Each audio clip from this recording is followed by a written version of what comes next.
essa questão amotivacional. Vai demorar bastante tempo para acontecer. Para alguns mais rápido, para outros mais demorados, né? Tá aí. Esqueci o que eu ia perguntar. Era Cara, uma coisa sobre maconha. eu queria conversar um pouco sobre a questão da bipolaridade aí, por que que tu se interessou nessa área, por que que hoje tu é considerado tipo um especialista e tu é uma referência nessa... Cara, bipolaridade talvez seja uma das coisas mais interessantes, né, que a gente tem de saúde mental, né? O que que é o transtorno bipolar, na verdade, né? As pessoas têm pouca consciência sobre o que é isso, na verdade, né? Não é ficar feliz e ficar triste, primeira coisa, né? Vamos começar pelo que não é. A maioria das pessoas, quando pensa em bipolar, pensa, o cara tá feliz e o cara tá triste.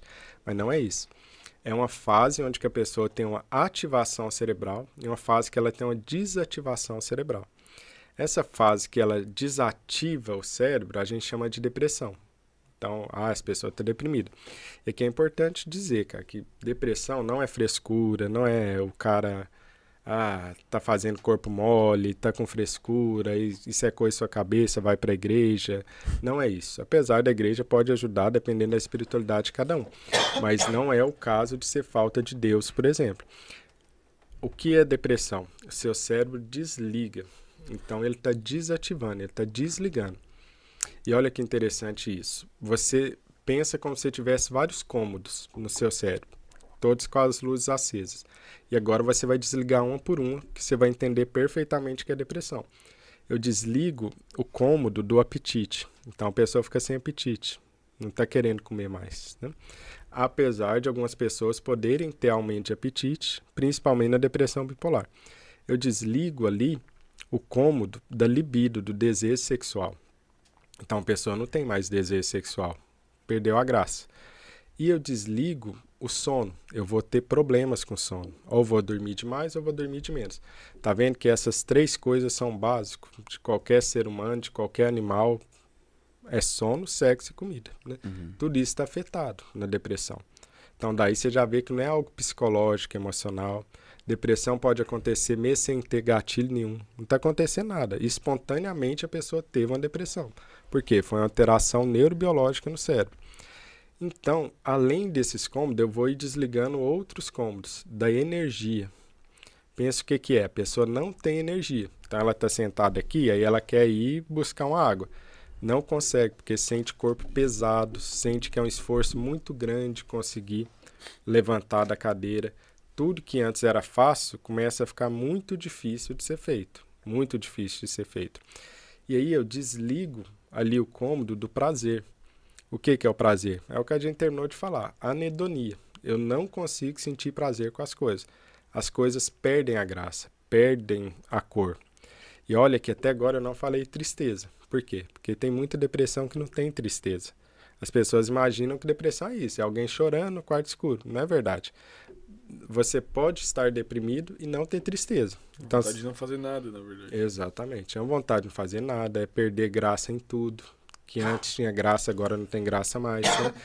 E muita gente ou não recebe o diagnóstico ou não se percebe com depressão por conta disso. Por quê? Porque ele olha e fala, não estou deprimido, eu não estou triste. Isso é comum de acontecer. Mas a pessoa está extremamente deprimida, né? Outra questão é a irritabilidade, que é muito comum na bipolaridade. Então, eu fico deprimido, mas eu fico irritado ao mesmo tempo. Eu fico intolerante, impaciente com as coisas. É aquela irritabilidade de ficar buscando briga o tempo todo com as pessoas, de criar atrito o tempo todo. Né? Tem que tomar cuidado. Às vezes o cara que levanta no trânsito, vai brigar e xingar com o outro, pode estar super deprimido. Isso acontece demais com o homem. Demais. Homens, quando deprimem, em geral, vão deprimir com um certo grau de irritabilidade. Não vai ser tanto assim para baixo. Né? Então, essa é a fase desativada, resumida, que é a depressão da bipolaridade. E aqui a gente tem um problema, que olha o dilema que a gente tem. A maior parte do tempo, a maioria dos bipolares vão estar deprimidos nessa fase de desativação. Só que aí, eles vão receber o diagnóstico de depressão. Só que não é de bipolaridade. E aí, quando alguém tem depressão, o médico vai dar para eles antidepressivo, uma classe de remédio. O problema é que se esse cara aqui, que recebeu o diagnóstico de depressão e recebeu um antidepressivo, for bipolar, ele piora muito. ele piora demais. Então o remédio que deveria ajudar ele vai prejudicar ele completamente.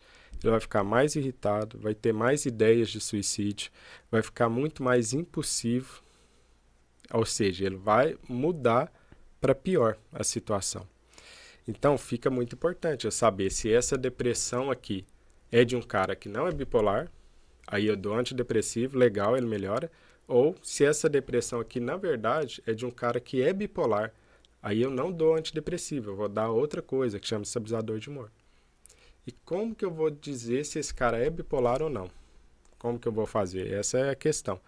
Eu vou olhar se na vida dele ele já teve uma fase de ativação do cérebro, que eu chamo de foguinho ou fogão, né? Que é hipomania ou mania, né? Foguinho ou fogão. É uma fase de ativação do cérebro. O que é que eu tenho que procurar? Como que eu sei se eu já ativo um fogão ou foguinho? Aí é o contrário. Aí o cara vai ficar como? Primeira coisa, parece um universitário na época de festa. Ó.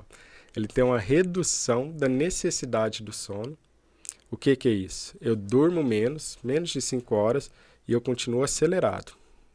Então o cara está dormindo menos, 4 horas, 2 horas, tem gente que vai virar à noite, só que ele não fica cansado no outro dia. Ele continua acelerado, ele continua normal, como se tivesse nada acontecendo. Outra coisa que acontece é que ele fala mais rápido. A fala está mais acelerada. O pensamento está acelerado. Ele pode ter uma coisa que chama fuga de ideias, que é o quê? Eu começo a falar uma coisa, mudo para outra, não termino raciocínio nenhum, vou falando, mudando de assuntos. Tem uma fuga de ideias, de tão acelerado que meu pensamento está. E aí eu estou quietinho? Não, eu estou mexendo. Já tive pacientes que correram maratona, sem dormir. Virou à noite sem dormir, no outro dia correu maratona, saiu para festar à noite na boate. Né? Por quê? Porque eu tô com energia mental lá em cima, energia mental e física, tudo para cima. E a libido agora? Aumentada. O cara começa a atrair a namorada, atrair a esposa, e Tinder, e um monte aí de aplicativos. Né? Por quê? Porque agora a libido, o desejo sexual dele tá lá em cima. Não acontece com todo mundo. 50% das pessoas bipolares têm esse aumento de energia, não é todo mundo. O dinheiro é um desastre. Por quê? Porque agora eu tenho um gasto muito grande de dinheiro. Então é uma fase que o cara gasta muito dinheiro, muito dinheiro. Já vi pacientes que perderam fazenda inteira nessa, né? O cara aluga avião, vai para lá, acaba com o patrimônio da família e dele mesmo, né? Porque não é dele, não é da personalidade, mas vai convencer, né? Alguém que tá vendo a pessoa desse jeito, saindo pra balada, sem dormir, acelerado, pegando um monte de mulher, gastando um monte de dinheiro, vai convencer que aquilo é uma doença e não uma personalidade. Difícil, difícil. Por isso que a gente precisa espalhar mais informações sobre a bipolaridade, né? E quais são as soluções aí? Só com o uso de medicamentos ou tem um tratamento psicológico ali que pode ser efetivo na bipolaridade para a pessoa conseguir ter uma vida normal, assim? Isso é importante, né? Da gente saber o quê? Que na bipolaridade você tem a possibilidade de estabilizar e levar uma vida normal, né? Tem como a pessoa estabilizar. Mas eu vou precisar de várias coisas para isso acontecer. Primeiro, eu vou precisar do medicamento. Isso é muito importante. A pessoa com bipolaridade precisa do remédio. Precisa utilizar, mas... Todos obrigatoriamente. Porém, o remédio correto. Porque você viu que o antidepressivo sozinho, isolado, você não pode usar, porque a pessoa vai piorar. Então eu uso o quê? Uma classe chama estabilizador de humor, outra classe chama antipsicóticos. Eu vou usando outras classes de medicamentos e posso até usar um antidepressivo desde que eu tenha o estabilizador de humor junto. Então, a base do remédio vai ser muito importante. Muito importante. A pessoa vai precisar desse remédio. E aí, 30% das pessoas vão estabilizar só com um remédio. Um estabilizador de humor é suficiente. 1/3, né? Já os outros 2/3, 70%, eu vou precisar de uma combinação de 2 ou 3 medicamentos para que ela estabilize. Agora aqui vem a grande lenda, né? Achar que o remédio sozinho vai dar conta de alguma coisa. Né? Isso está errado. Ou a outra grande lenda que é achar que não precisa de remédio, que só as outras coisas melhoram. Nenhum dos extremos funciona. Eu preciso do medicamento, é verdade, mas eu preciso das outras questões juntos para melhorar na bipolaridade. Quais são?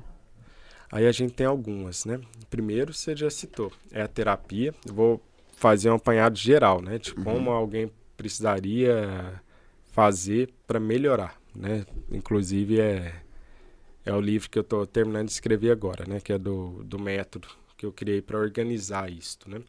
Primeira coisa. Da bipolaridade. Da bipolaridade, né? Então, primeira coisa, terapia é importante. Com psicólogo, você vai lá fazer terapia, em geral, semanalmente. Tem uma abordagem que tem mais comprovação científica, que é terapia cognitivo-comportamental, TCC. É até que o Esalen faz, né? Que é a linha que ele segue. Essa é o tipo de terapia com maior comprovação científica para a bipolaridade. Quer dizer que a pessoa nunca vai melhorar se fizer outras abordagens? Pode melhorar. É importante o vínculo com o terapeuta, outras abordagens podem melhorar. Estou falando aquela que tem maior evidência, que é a TCC, Terapia Cognitivo-Comportamental. Segundo pilar é o sono.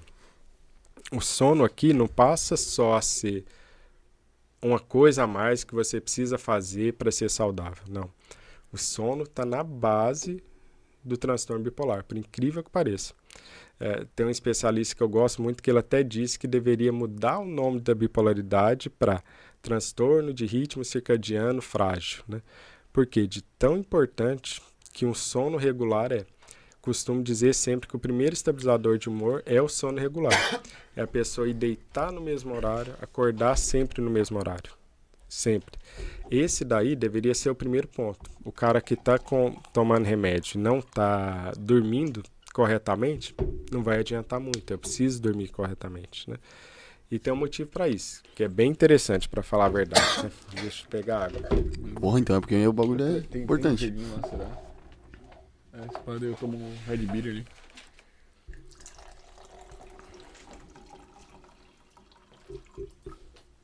Queres mais um? Não.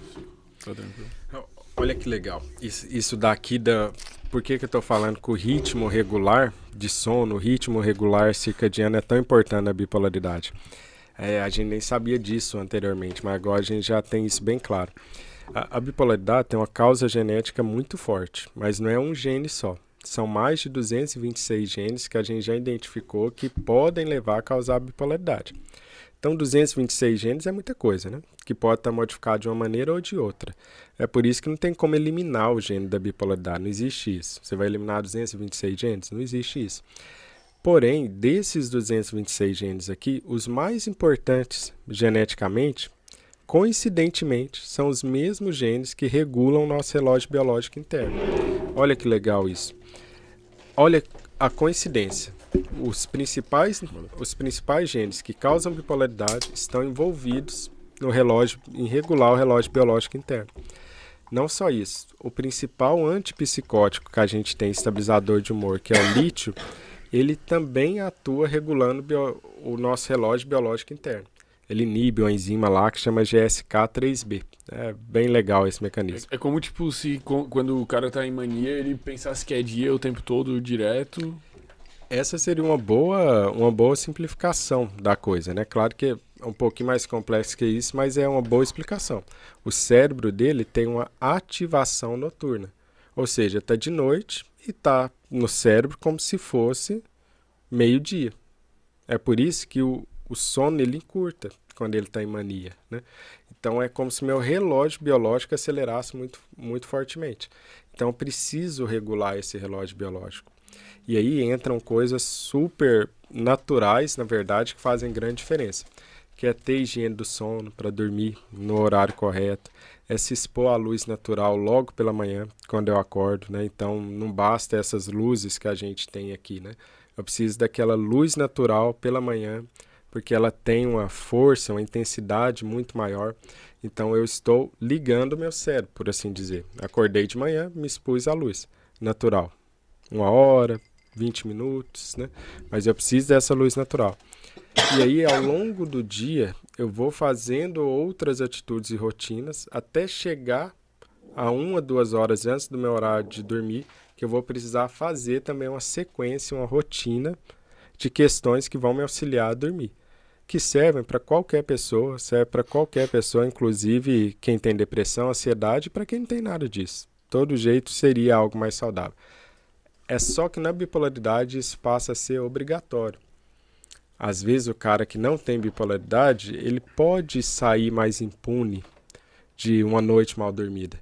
O cara que tem bipolaridade, não. Uma noite mal dormida pode gerar um gatilho para uma fase de humor. Um gatilho, inclusive, mais grave para uma fase de humor. Então, não é diferente do que todo mundo deveria fazer. Porém, é mais importante de estar saudável nessa questão do relógio biológico, né? E daí, quais são os outros fatores ali? Tu citou a terapia, o sono. Outra questão muito importante é a alimentação, né? A nossa alimentação, ela tem certas características que prejudicam muito o bipolar, né? Muito. Na verdade, prejudica todo mundo. Toda essa parte que eu estou falando é algo que serve para todo mundo, é que o bipolar tem mais em jogo. Então, eu preciso proteger mais o meu cérebro do que as outras pessoas. E por quê? A gente já sabe que existe um mecanismo na bipolaridade que chama baixa resiliência celular. O que é isso? Aguenta menos pancada. O neurônio no cérebro, ele tem uma resiliência menor. Basicamente, imagina que eu dou 2 pancadas no neurônio e ele morre, para uma pessoa que não tem bipolaridade. No caso da bipolaridade, eu preciso dar 1 pancada e esse neurônio morre. Mas o que seria essa pancada que tu diz? Eu não entendi. Álcool, droga, sedentarismo, comer mal, se alimentar mal, dormir mal. Não quer dizer que os neurônios estão morrendo à torta e à direita espontaneamente, não é isso.